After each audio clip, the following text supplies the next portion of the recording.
ফ্রান্সের president Emmanuel মাখোর সঙ্গে তার স্ত্রী ব্রিজেট মাখো খুবই বাজে আচরণ করেন বলে দাবি করলেন মার্কিন প্রেসিডেন্ট ডোনাল্ড ট্রাম্প। একটি ঘটনার উল্লেখ করতে গিয়ে ট্রাম্প বলেন, আমি ফ্রান্সে ফোন করি মাখোকে, যার স্ত্রী তার সঙ্গে খুবই বাজে আচরণ করেন।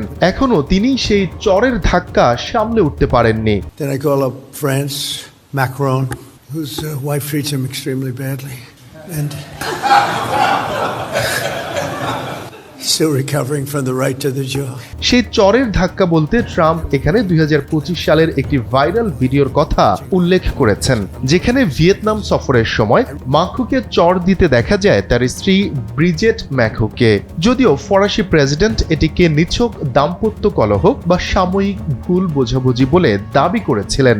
ওই বক্তব্যে মার্কিন প্রেসিডেন্ট ইরানকে ঘিরে চলমান উত্তেজনায় ন্যাটো মিত্রদের ভূমিকা নিয়েও তীব্র সমালোচনা করেন। 5+ স্টার রেটিং প্রাপ্ত দেশের সর্বোচ্চ বিদ্যুৎ সাশ্রয়ী ওয়ালটন এসি স্মার্ট কমফোর্ট এখন নেক্সট লেভেলে। বলেন, আমাদের দরকার ছিল না, কিন্তু তবুও আমি অনুরোধ করেছিলাম। ট্রাম্প আরো বলেন, তিনি মাখোকে উপসাগরীয় অঞ্চলে সহায়তার জন্য জাহাজ পাঠাতে অনুরোধ করেছিলেন। তার দাবি অনুযায়ী মাখো এতে রাজি হননি এবং যুদ্ধ শেষ হওয়ার পর সহায়তার কথা বলেন। ট্রাম্প বলেন, আমি বলেছি যুদ্ধ শেষ হওয়ার পর নয়, এখনই আমাদের সাহায্য দরকার। এ সময় তিনি ন্যাটোর কড়া সমালোচনা করে বলেন, বড় কোনো যুদ্ধ হলে ন্যাটো আমাদের পাশে থাকবে না। তিনি ন্যাটোকে কাগুজে বাঘ বলেও মন্তব্য করেন।